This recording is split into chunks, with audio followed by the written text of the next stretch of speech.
Bonjour, c'est Pierre de Villeneuve. Bienvenue dans Tout roule, un podcast immersif consacré aux grands défis automobiles du 21e siècle.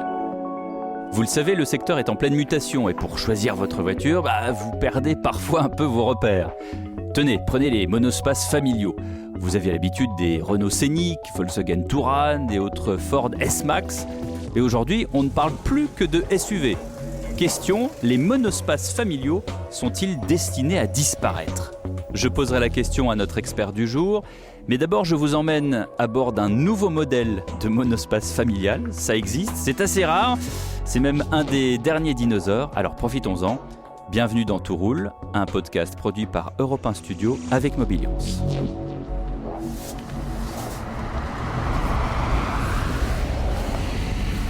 Chers amis, bonjour, nous sommes à bord du nouveau BMW Série 2. Ah tiens, elle répond parce qu'évidemment quand on lui parle, on lui répond annulé.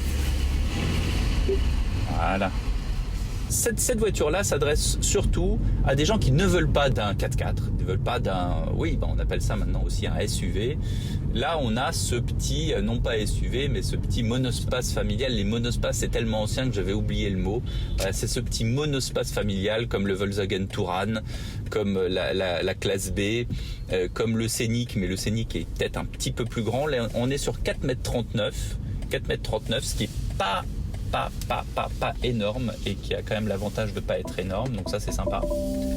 Bon, vous l'entendez, c'est une voiture qui sonne de partout parce que ces voitures-là ont une sécurité active qui est vraiment décuplée par rapport à tout ce qu'on a pu connaître précédemment. En fait, la voiture a des yeux partout et elle regarde pour vous. Donc ça, c'est quand même un bonus non négligeable par rapport à toutes les voitures qu'on a connues par le passé. En fait, il y a dans cette voiture une Alexa. Comme elle écoute tout, elle peut même s'intégrer dans vos conversations. C'est extrêmement pénible quand même, ces voitures. Donc 4,39 m, on est sur une voiture 5 places, on est sur un tout petit peu plus de 400 litres de coffre, 410. Donc c'est clairement une voiture où on voyage, il n'y a pas de problème. Bon, sous le capot, nous avons un diesel, un petit diesel de 18D. Nous avons deux versions de 18i et de 20i qui reprennent les moteurs de la Mini. Voilà, et donc nous avons le 3 cylindres 1,5 litre qui est décuplé sur 136 chevaux sur la version 218i et 170 chevaux sur la 220i. Et c'est là que je regrette qu'il n'y ait pas plus d'explications et c'est là que nous, notamment dans ce podcast Tout roule, nous sommes utiles, chers amis. Très très utiles parce que quelqu'un qui a 60-65 ans, qui a eu déjà des BMW qui se terminent par 20i, 320i par exemple, ou des 520i. Là, il se dit, tiens, une 220i, si, j'avais eu une 320i à l'époque, en 1986. Ouais, vous aviez effectivement alors en 86, la 320, elle avait 150 chevaux. Mais c'était un 6 cylindres. Oui. Et on est très très loin, il y en a 3 de moins. On a divisé par 2, il y a 3 cylindres en moins. Donc ça n'est plus pareil, cher monsieur. Nous avons le 3 cylindres 1,5 litre de la Mini Cooper S en fait. Alors, et j'ai envie de vous dire, mais il est très bien sur la Mini Cooper S, mais il n'a rien à voir avec une BM. Et c'est ça, vous allez me dire, ah là là, mais Pierre de Villeneuve, mais vous êtes un indécrottable conservateur. Ouais, peut-être. Alors peut-être, mais je me dois de vous le dire. Vous entendez ce petit... Ça c'est... Vraiment, on a tellement l'habitude... Moi, j'ai l'habitude d'entendre ça sur les Mini. Donc voilà, désolé monsieur Kfant, qui est le propriétaire grand milliardaire de cette marque BMW. Malheureusement, moi, ça ne me convient pas, ce bruit sur une BM. Alors, je sais ce qu'il va me répondre. Il va dire, mon cher monsieur, avec les normes de Bruxelles, les normes anti-pollution, je n'ai pas d'autre choix que de mettre un 3 cylindres sous le capot de cette voiture. Alors, on attend les versions hybridées, c'est ça que je voulais dire. La 223i, on l'aura pas, le 4 cylindres, mais on aura des 3 cylindres hybridés avec des autonomies d'ailleurs assez sympas, puisqu'on attend des autonomies de 90 km. Donc ça, c'est pas mal, le système hybride, avec 90 km en ville, en tout cas en tout électrique. Alors, vous l'entendez, il y a quand même une accélération. La voiture a des performances sympathiques. C'est surtout un chameau, une voiture qui consomme très très peu. On doit être entre 4 et 6 litres au 100 en fonction des besoins. Donc ça, c'est quand même le truc. Donc si vous voulez une très belle voiture de la Bayerische Motorenwerk, vraiment que vous n'aimez pas les SUV et que vous préférez encore le côté monospace familial sympa, qui ne vous gêne pas, que vous voulez avoir de la place, que vous voulez avoir une voiture qui voyage tranquillement, gentiment, voilà, sans trop de nervosité, qui a quand même un petit peu de pêche, qui est suffisamment grande mais qui n'est pas trop grande, c'est une voiture qui est assez étroite, qui rentre bien dans les parkings. Bon, et ben effectivement, la voiture est pour vous. Elle est très jolie, encore une fois, elle est très joliment dessinée. Elle est moyennement suspendue, hein. On n'est pas sur une suspension pneuma, on n'est pas sur du très très haut de gamme, mais c'est quand même bien fait. C'est une voiture qui consomme très peu. Les sièges sont très enveloppants, très confortables. Les options sont très différentes et vous pouvez vraiment en faire un peu une voiture à votre goût. C'est-à-dire que cette voiture-là, comme je vous le disais, elle a un côté très british qui, moi, me ressemble beaucoup. Mais vous pouvez très bien la faire en mode très sport, avec du graphite à l'intérieur, avec des jantes un peu plus design. Voilà. Et puis surtout, il y a les versions hybridées qui arrivent.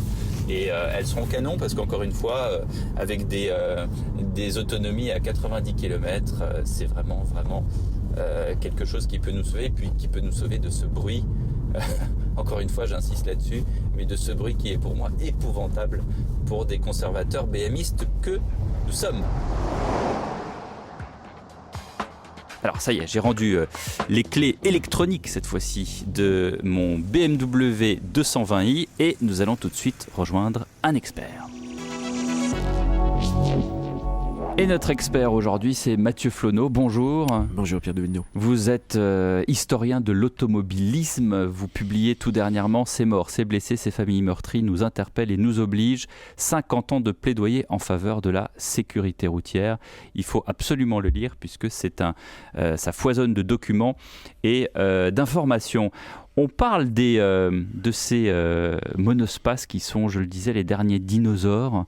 C'est assez amusant. La voiture familiale a évolué aujourd'hui. Il n'y a plus que des SUV. Ces monospaces, ça a été une période de l'histoire automobile, Mathieu. Certainement, et c'est un imaginaire automobile qui évolue. C'est un imaginaire automobile qui se transforme, qui dans les formes, le design grandit. Et naturellement, la tendance que vous soulevez, là, l'émergence désormais quasiment exclusive de ces Sport Utility Vehicles, mais merci qui pour font continuité avec les Sport Activity Vehicles, les SAV qui existaient également auparavant. Bon, il y a des filiations intéressantes. Déjà, l'appellation anglaise nous ramène à la culture américaine, puisque c'est aux États-Unis d'Amérique que les premiers SUV apparaissent, mais dès les années 30, parce qu'on est dans le contexte où le pick-up va se démocratiser, bien sûr, mais l'aspect utilitaire de ce véhicule va en faire la voiture familiale également. Et donc, dans cette continuité, Chrysler et d'autres marques vont créer des véhicules qui, pour certains, vont être extrapolés de la berline.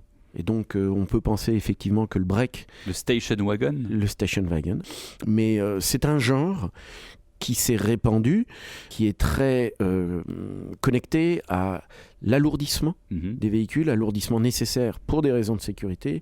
Mais enfin, ces questions de sécurité... Oui, le fait qu'aujourd'hui, dans une voiture, par rapport à une voiture d'il y a 35 ans, il y a des airbags, une sécurité active avec tous les équipements électroniques, et ce qui fait que la voiture est plus lourde, sans compter les batteries. De plus en plus, et le dernier élément que vous évoquez n'est pas le moindre, parce que effectivement, les batteries sont très lourdes pour préserver une certaine autonomie, ce qui est le problème de l'électricité, et il est quand même tout à fait saisissant de voir que Jeep, par exemple, est une marque qui n'a plus que de véhicules électriques. Or, c'était précisément l'idée d'un infini automobile et d'un universalisme de l'automobilisme sur toutes les routes partout, voire même quand il n'y a pas de route, surtout quand il n'y a pas de route. Et donc, c'est contradictoire avec l'imaginaire électrique. Mais alors, le dernier des Mohicans en matière de monospace, c'était l'espace Renault, qui là change et devient lui aussi une sorte de SUV, une voiture, on va dire une grande voiture familiale, mais surélevée. On est quand même sur le Sport Utility véhicule. Et puis, on a quand même là l'essai de qu'on vient de faire de l'Active Tourer BMW 220i. On a la classe B encore chez Mercedes et le Volkswagen Touran. On a remarqué que ce sont 3 voitures allemandes. Est-ce qu'en Allemagne, on est plus conservateur? Est-ce qu'on aime encore les monospaces? Et comment est-ce que ces 3 voitures peuvent encore survivre dans un environnement SUV-ien? Alors, je pense qu'en Allemagne, on aime toujours l'automobile. Et par ailleurs, même les 2 catégories de véhicules que vous venez de citer, pour des véritables amateurs d'automobile, et je sais que vous en êtes un, ça laisse quand même rêveur. C'est-à-dire que qui a jamais rêvé vraiment, pour qui s'intéresse à l'automobile, d'un monospace? Et même les SUV, très sincèrement, en dehors de la Ferrari pur sang là, qui vient de sortir. Ouais. Même Ferrari s'y met. Oui, même Ferrari s'y met, c'est évident, mais... Ouais. Pardon, c'est peut-être une altération quand même du goût automobile. Et c'est pas un scandale de l'évoquer. Aston Martin aussi. Voilà, mais c'est dans un certain sens de l'histoire auquel je mets toujours des guillemets lorsque j'emploie l'expression. Toujours est-il que pour des puristes, et vous évoquez les Allemands, la berline éventuellement rallongée, statutaire, forte d'une grosse calandre, d'un espace aux jambes à l'arrière, ça reste quelque chose qui est véritablement ancré dans l'imaginaire automobile. Est-ce que ça veut dire qu'un jour, on en aura marre des SUV et qu'on reviendra à des berlines, des breaks, des voitures comme vous et moi, nous les connaissions quand nous étions enfants? Vous évoquez un avenir incertain pour l'automobile, déjà un jour. La tendance, là, le fil de l'eau, il va être difficile de le remonter parce que ça correspond à des exigences, encore une fois, sécuritaires. On a du mal à dire écologique sur le sujet, mais à partir du moment où l'électrification est derrière, on peut penser qu'il y a des gains localisés.